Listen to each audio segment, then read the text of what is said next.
Nós começamos aqui esta meditação profunda, esta celebração profunda daquilo que o sacerdote diz depois de cada consagração na missa. O sacerdote diz: eis o mistério da fé, eis o cerne da nossa fé, eis a essência da nossa fé, Jesus, oferecida ao Pai em oblação, para a redenção da humanidade.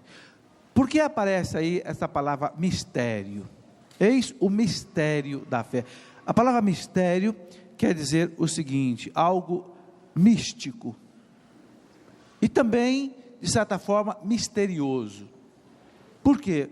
Porque não cabe na nossa cabeça. Se eu disser para você assim: vou dar aqui para você agora uma aula de física nuclear, você vai dizer para mim: é um mistério. É um mistério, por quê? Porque vocês não têm, a maioria de vocês não tem o conhecimento de física e de matemática suficiente para entender uma aula de física nuclear, ou de física atômica, ou de mecânica relativista. Então é um mistério. Então o mistério não é alguma coisa que está errada, não. A física nuclear está certinha, por isso que a energia nuclear está aí, e as bombas atômicas e nucleares explodem. A física nuclear está certinha, mas eu não compreendo, então para mim é um mistério. Vocês entenderam? Então a palavra mistério, quando se fala em mistério da fé, mistério da Santíssima Trindade, não quer dizer algo que esteja errado, algo que seja impossível, não, é algo que eu não entendo, ou porque a minha inteligência é limitada como criatura, ou porque eu nunca estudei o problema. Então a igreja fala: eis o mistério da fé, um Deus que desce do céu, se encarna como homem, se dignou assumir a nossa natureza humana. É como se um de nós pudesse um dia nascer em forma de uma flor, ou pudesse nascer em forma de um passarinho, ou pudesse nascer em forma de uma pedra, ou nascer em forma de uma formiga. Você já pensou? Você vai dizer: isso não, eu não quero ser menos do que eu já sou, eu quero ser mais. Mas Jesus fez exatamente isso. Sendo Deus infinito, Ele se tornou finito na criatura humana, sem deixar de ser Deus. Sendo todo-poderoso, se fez fraco. Sendo onisciente, Ele se fez,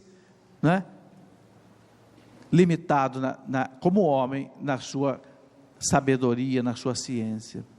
Para quê? Para, como homem, 100% como homem, sem deixar de ser Deus, Ele poder salvar o homem. E para isso padeceu numa cruz, pagou um preço infinito diante do Pai, porque a vida de Deus é infinita, para poder resgatar, pagar o resgate de toda a humanidade que estava escravizada pelo pecado, dominada pela morte, subjugada pelo demônio.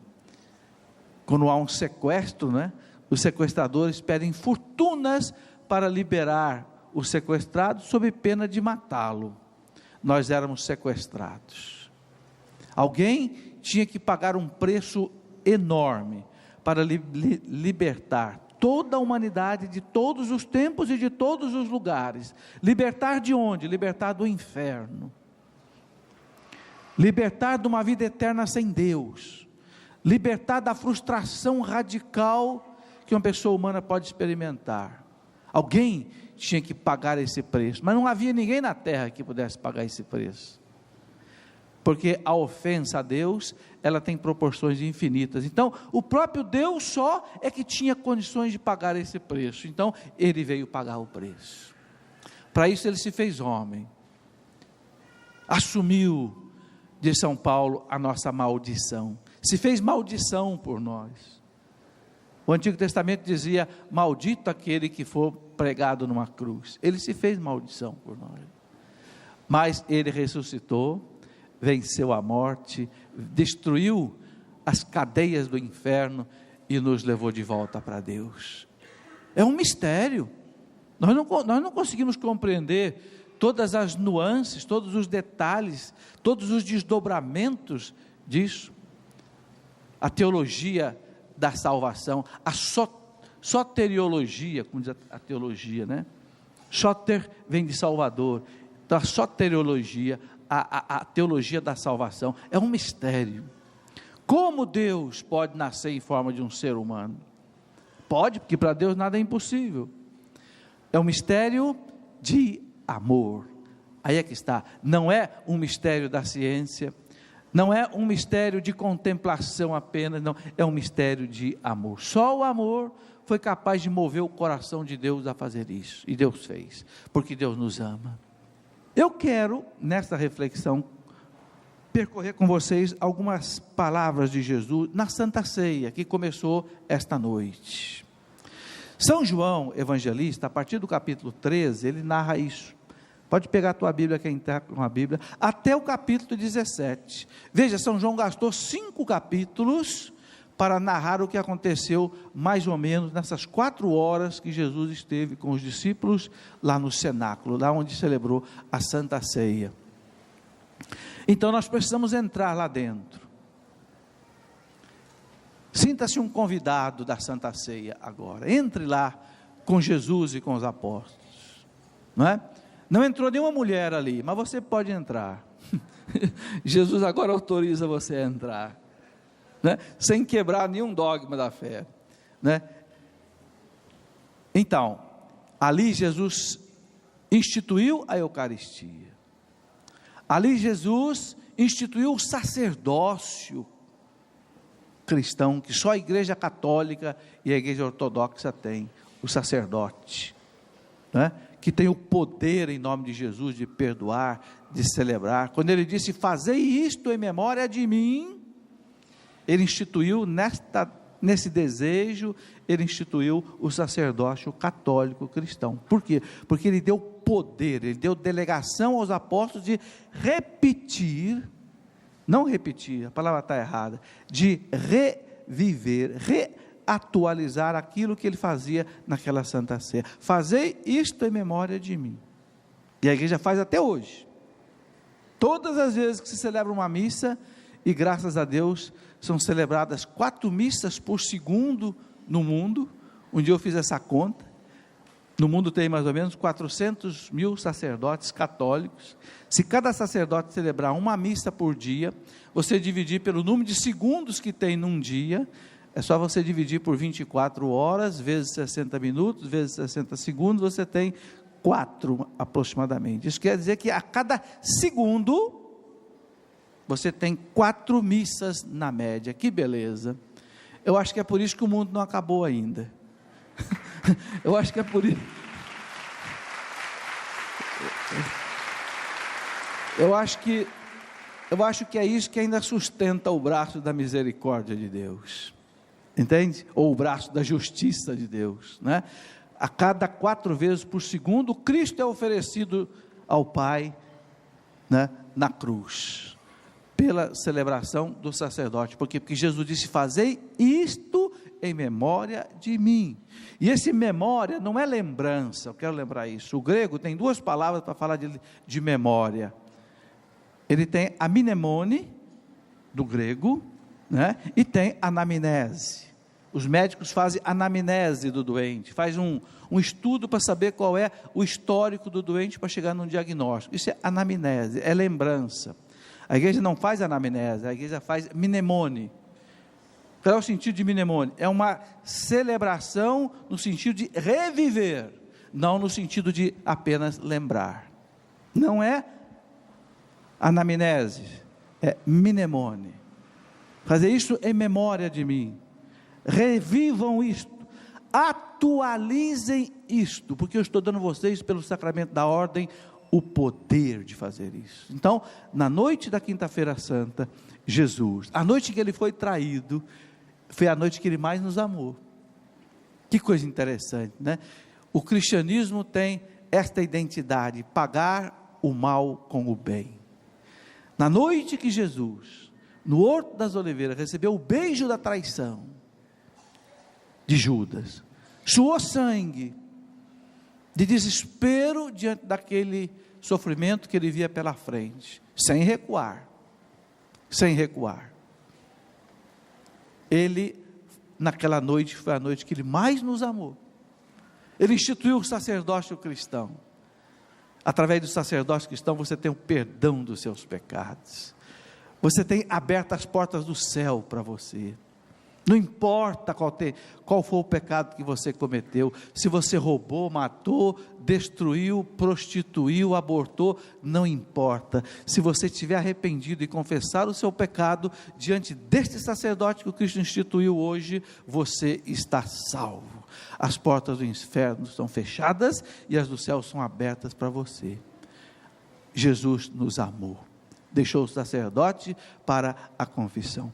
Por isso eu digo a você que está aqui no Rincão hoje, ou você talvez me acompanhe em casa, se você não se confessa, você está sendo muito, desculpa a expressão, muito burro. Se eu desse para você uma barra de ouro, você ia jogar fora, ou ia dizer não quero? Oh meu filho, eu estou te oferecendo muito mais do que uma barra de ouro, eu estou te oferecendo a vida eterna. E você vai dizer, não quero, porque esse sacerdote é limitado, porque esse sacerdote é isso e é mais aquilo. Não importa quem vai te dar a barra de ouro, interessa a barra de ouro. Não importa qual é o gerente que vai te entregar essa barra de ouro. Ah, não quero essa barra de ouro porque esse gerente é muito feio. Ah, não quero essa barra de ouro porque esse gerente ele é mal educado. Eu não quero essa barra de ouro porque esse gerente ele não gosta de mim. Não, me dá aqui essa barra de ouro, você fica com seus problemas aí. O sacerdote que fica com os problemas dele, pegue a barra de ouro, tome o perdão dos seus pecados que o Cristo está te dando através do sacerdote. Vocês entenderam? Não importa se esse sacerdote é feio, bonito, simpático, antipático, ele tem a barra de ouro na mão que Cristo deu para ele, para entregar para você, você vai dizer que não quer? Não olhe para o sacerdote, olhe para a barra de ouro, olhe para o perdão que ele traz para o seu pecado. Nenhum médico nesse mundo pode perdoar pecados, nenhum psicólogo pode perdoar pecados, não estou desprezando aqui nem médico, nem psicólogo não, viu? Só o sacerdote pode perdoar os pecados. Santa Catarina de Sena queria beijar o chão onde o sacerdote pisava. Não importa que sacerdócio fosse, ele recebeu o poder de instituir a Eucaristia. Isto é o meu corpo que é dado por vós. Quem come a minha carne, quem bebe meu sangue, permanece em mim, eu nele, viverá por mim. Quanta promessa na Eucaristia. Pois bem, um dia Jesus perguntou a Consolata, né? A irmã Consolata do Sagrado Coração de Jesus, Consolata, será que faltou eu fazer algo mais para manifestar o meu amor aos homens? Me diga, Consolata, se faltou alguma coisa, diga para mim que eu quero ainda fazer. Consolata disse, não, Jesus, o Senhor amou até o extremo. O Senhor não podia dar a maior manifestação de amor do que o Senhor deu. O Senhor foi ao limite da morte na cruz, a morte mais cruel que a humanidade conhecia no tempo do Império Romano. O Império Romano não matava os cristãos na cruz, os romanos na cruz, os romanos eram decapitados. São Paulo, por ser cidadão romano, não foi crucificado, foi decapitado, porque os romanos não aceitavam crucificar os próprios romanos, a não ser os romanos tidos como amotinados, rebeldes, que queriam derrubar o império. Estes sim, como exemplo, eram crucificados, né? E a história conta que na Via Ápia ali, crucificavam às vezes 2.000, 3.000, nas estradas de Roma, porque para servir de exemplo, e era uma morte terrível. Os historiadores narram que os abutres ficavam rodeando os cadáveres, e muitas vezes comiam seus olhos.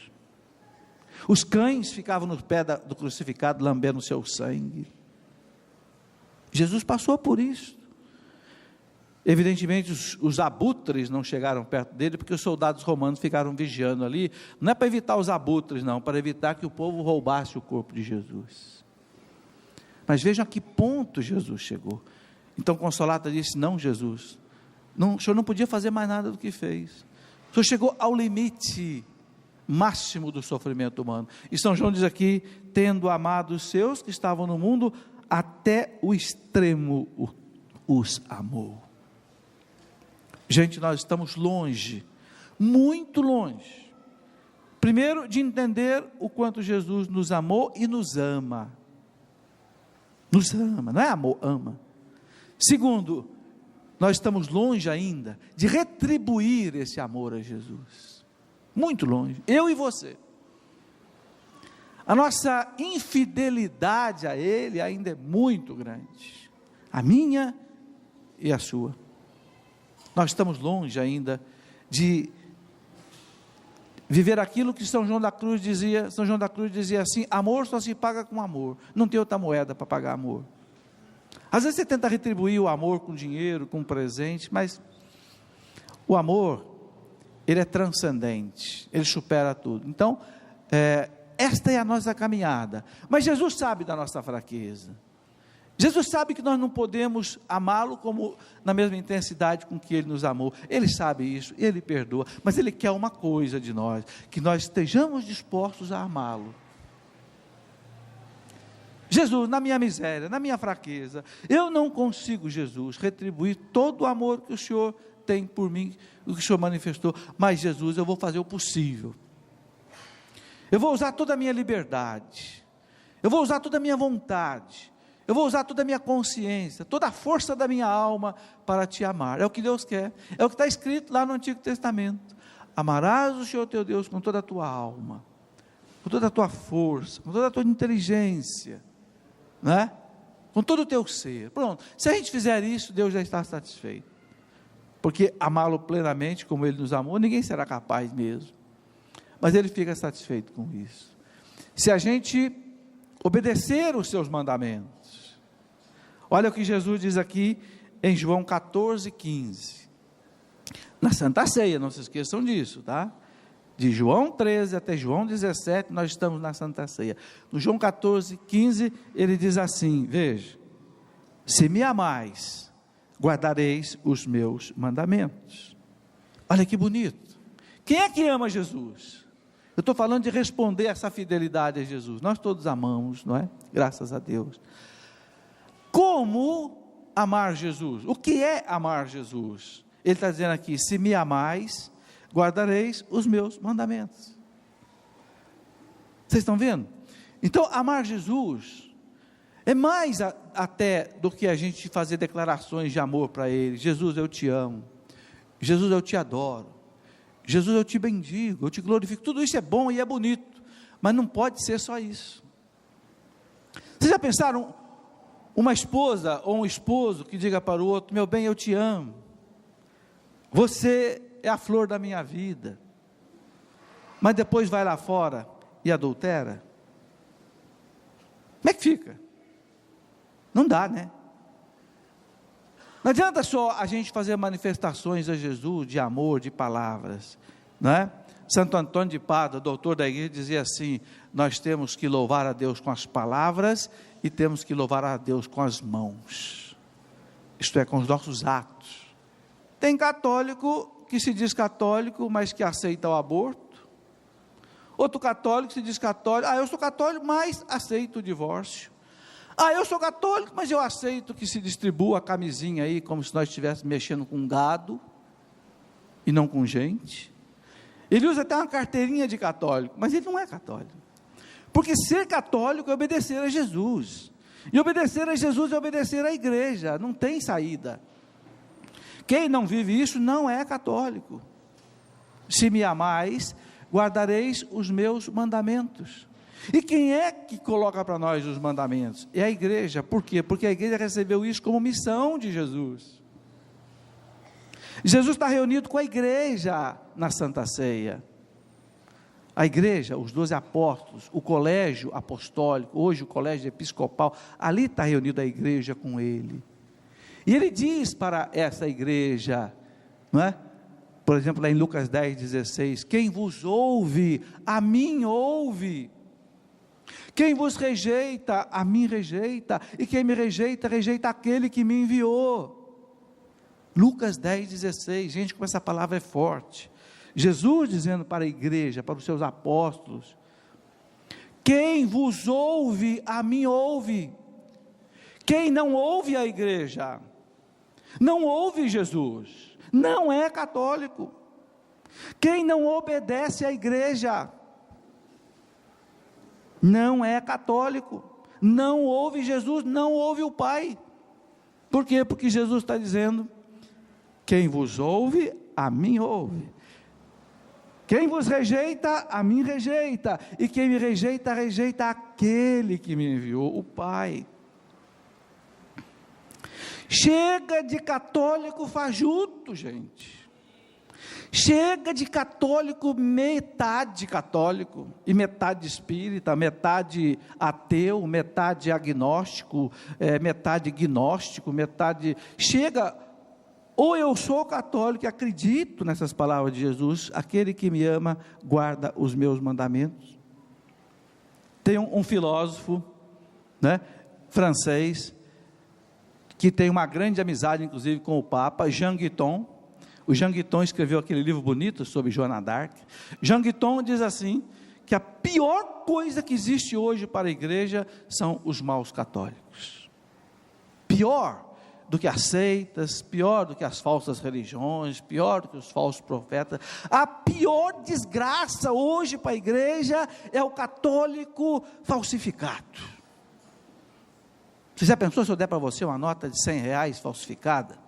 Você vai jogar correndo no lixo, porque primeiro que ela não vale, segundo, se a polícia te pegar, você vai para a cadeia. Então estou fora. Como diz um amigo meu: me inclua fora dessa.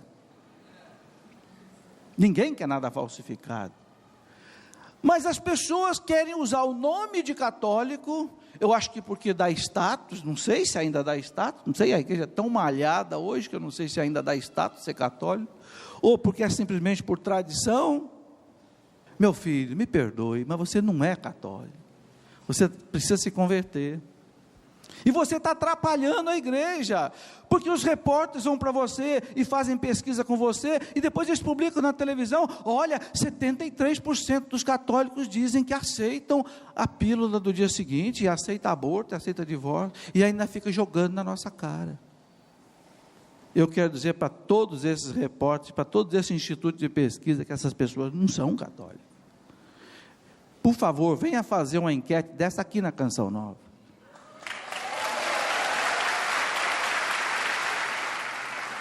Vai fazer uma enquete dessa lá com os focolarinos. Vai fazer uma enquete dessa lá com os vicentinos. Vai fazer uma enquete dessa lá com os cursilistas. Vai fazer uma enquete dessa lá com o catecumenato. E depois você divulga essa pesquisa. Essa eu quero ver.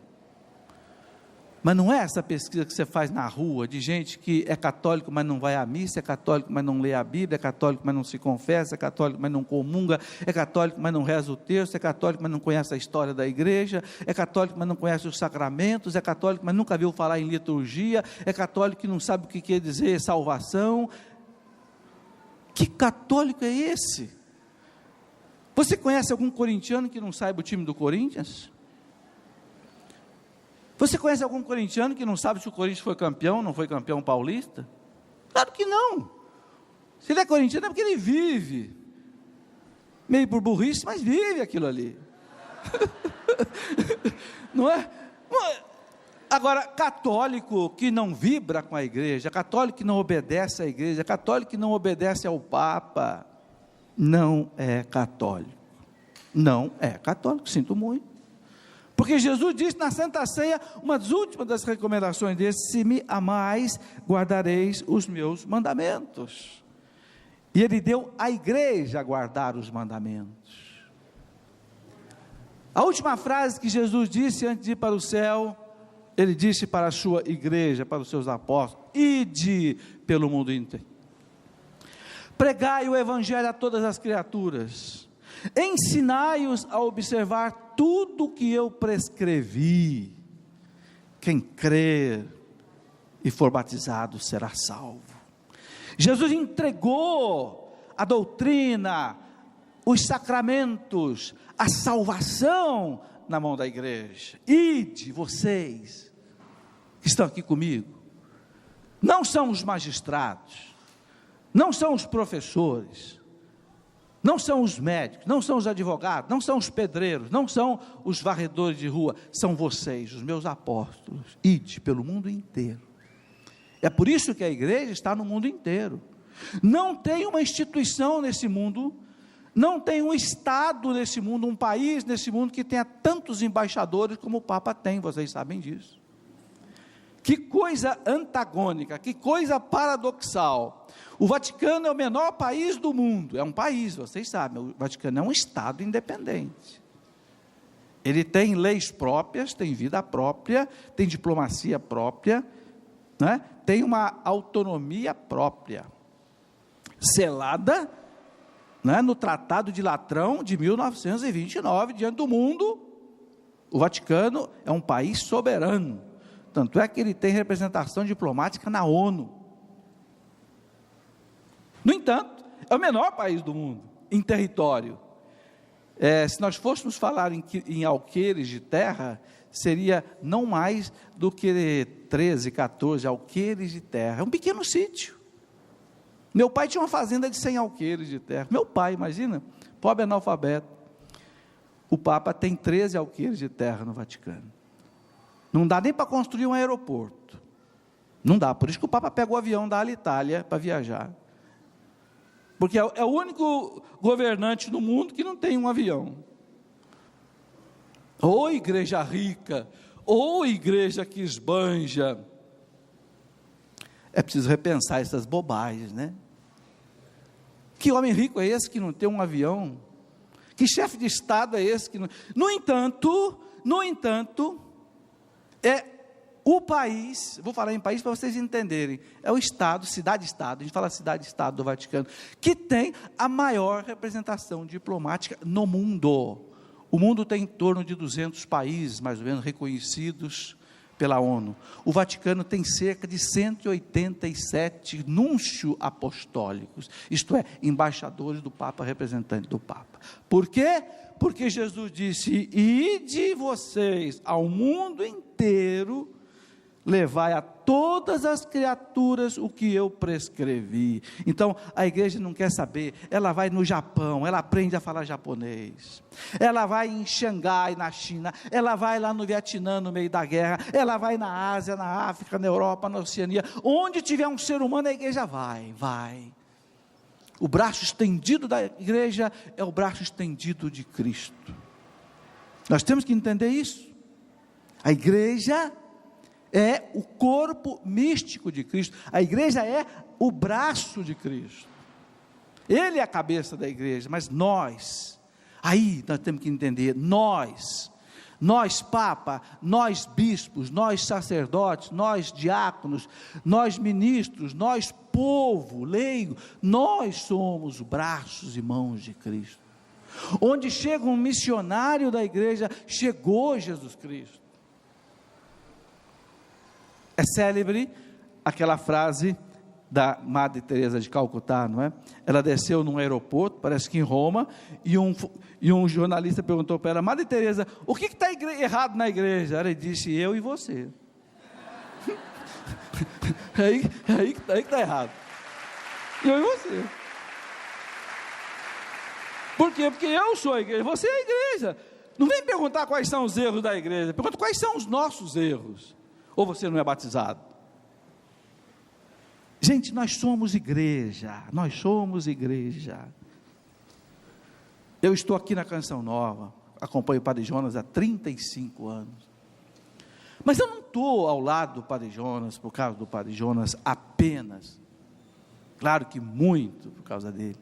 Eu não estou na Canção Nova por causa da Canção Nova apenas. Eu estou na Canção Nova por causa da igreja. Porque a igreja me colocou ao lado do Padre Jonas, e a igreja me colocou na Canção Nova. Mas se a igreja tivesse me colocado no Cursilho, nos Vicentinos, eu estaria lá. Me colocou aqui, as portas se abriram aqui, a minha capacitação se adequou com a oferta que eu encontrei aqui, há 35 anos, estou aqui, quero morrer aqui, trabalhando aqui. Mas eu quero estar aqui por causa da igreja, porque eu sei que eu sou um dedo ali de Jesus, uma unha de Jesus, uma célula de Jesus. Então a igreja tem a maior representação diplomática no mundo. Que coisa bonita, não é? Esta igreja, ela recebeu de Jesus o magistério, isto é, o poder, a delegação, a autonomia e a infalibilidade de ensinar a nós o caminho do céu sem erro. Por isso Jesus diz: quem vos ouve, a mim ouve, quem vos rejeita, a mim rejeita. É por isso que ele disse a Pedro: tudo que você ligar na terra, eu ligo no céu. E quando ele disse isso a Pedro, ele confiou a Pedro a infalibilidade, porque ele não vai ligar nada errado lá no céu, então ele não pode permitir que Pedro e os apóstolos liguem alguma coisa errada na terra.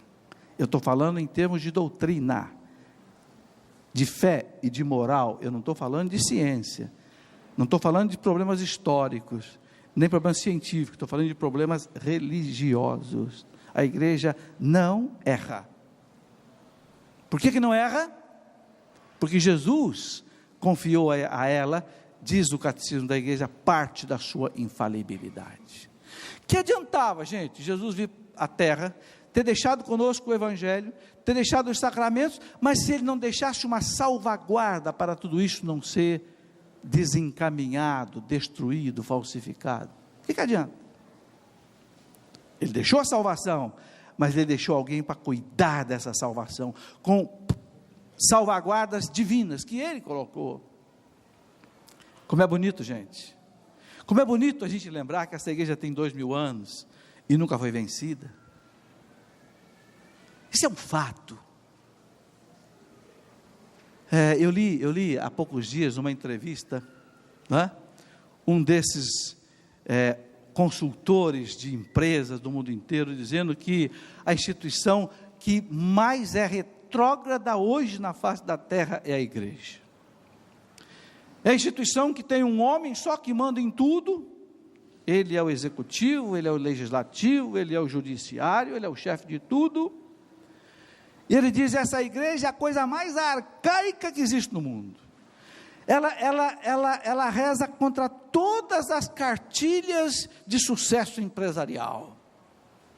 Essa igreja está fadada à destruição, a desaparecer logo, porque ela está na contramão de tudo aquilo que os marqueteiros dizem que as empresas têm que fazer. Aí eu fiquei pensando comigo, só que já faz 2000 anos que ela vive assim, e vai continuar até Jesus voltar. Por quê?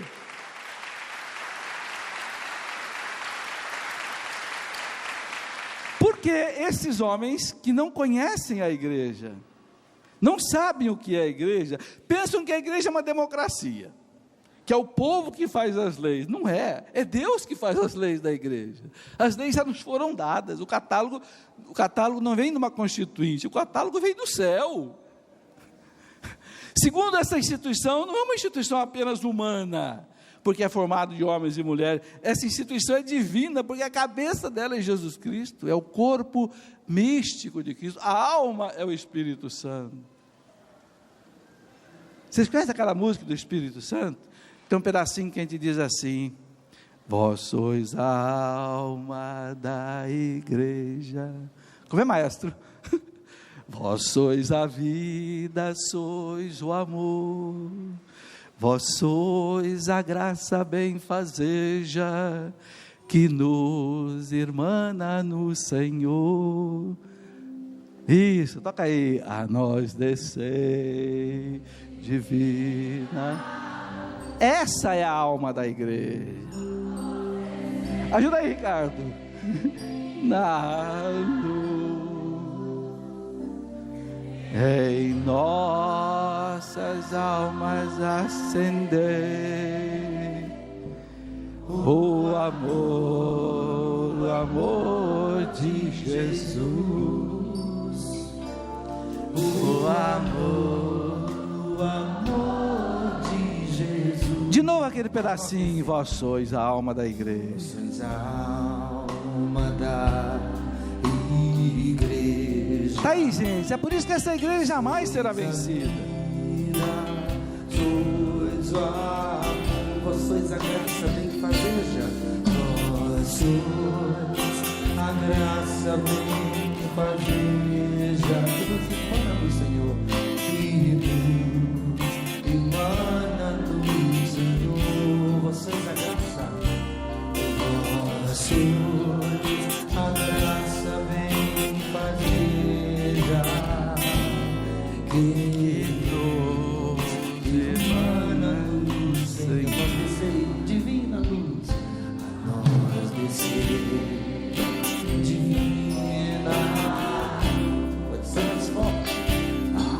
vós descei divina luz,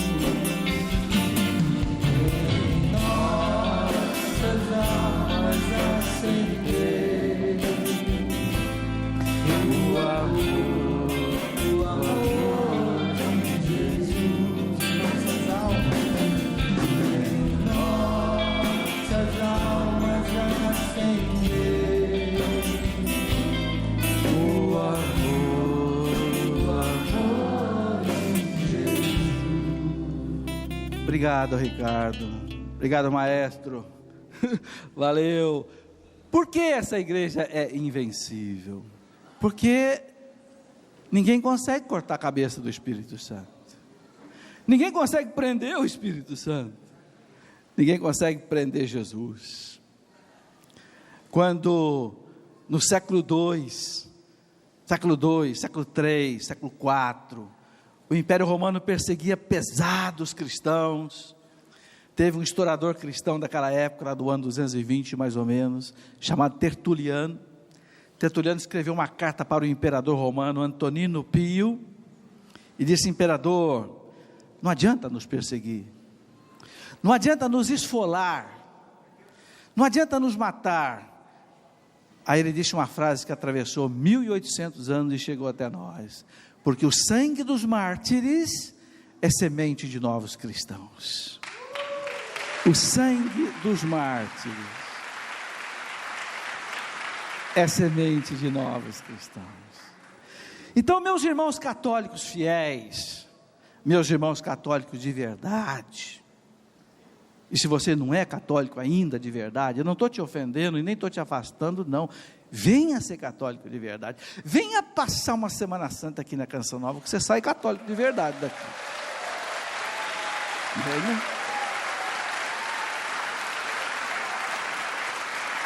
Venha.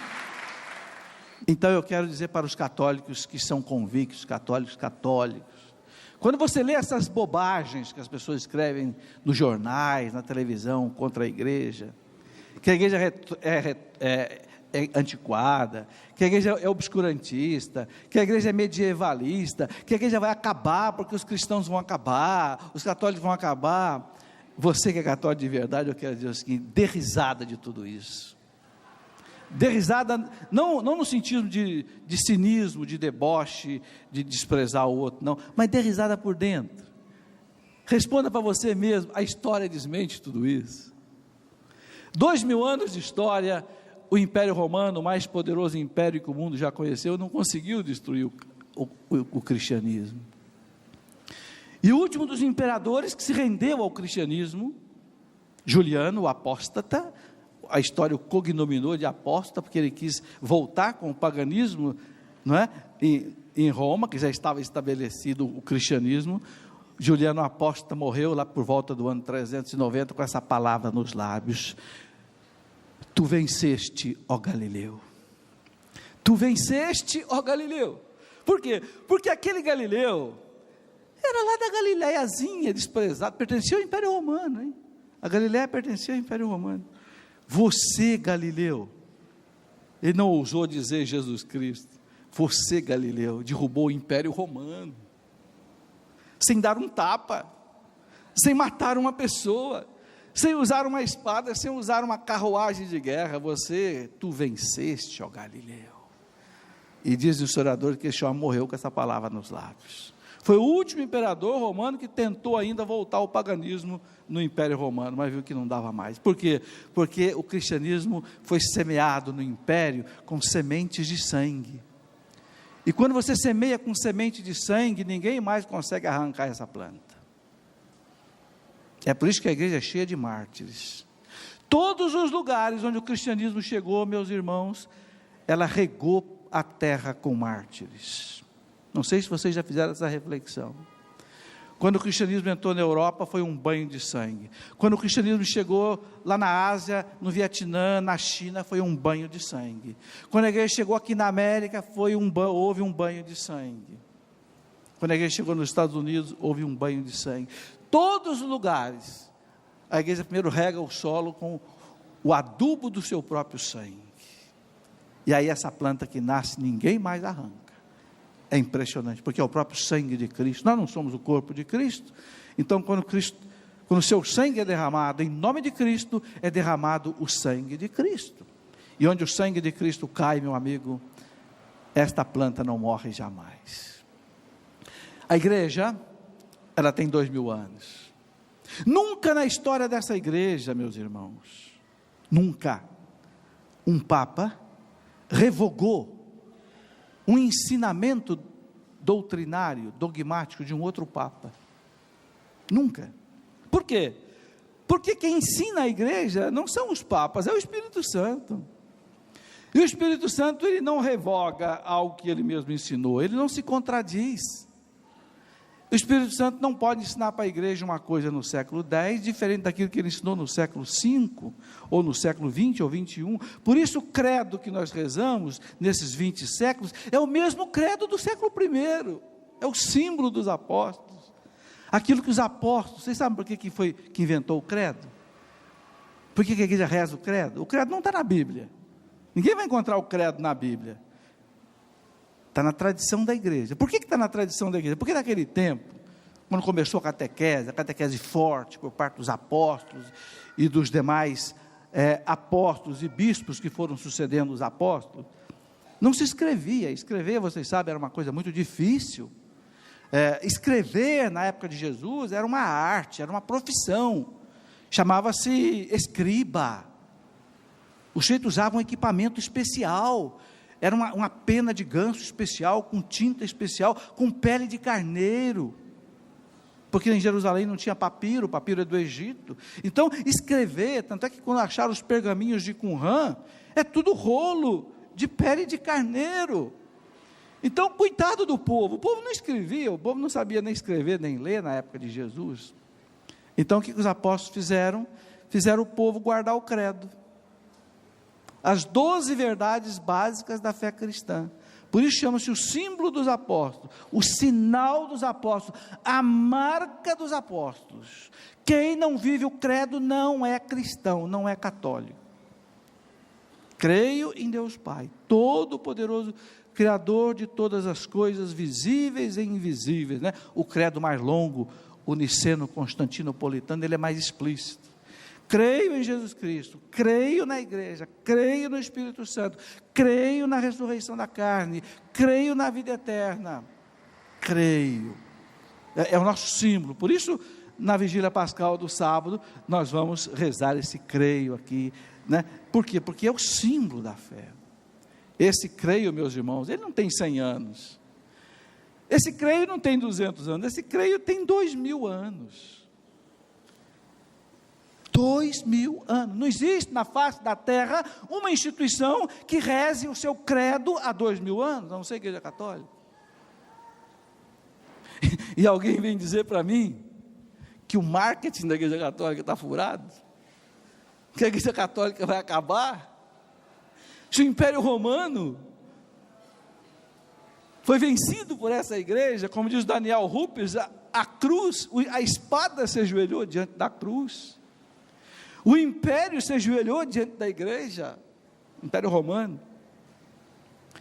Se o nazismo quis destruir a igreja e desapareceu, se o comunismo quis destruir a igreja e desapareceu, se o fascismo também perseguiu de certa forma a igreja e desapareceu, pode parar, essa igreja é invencível.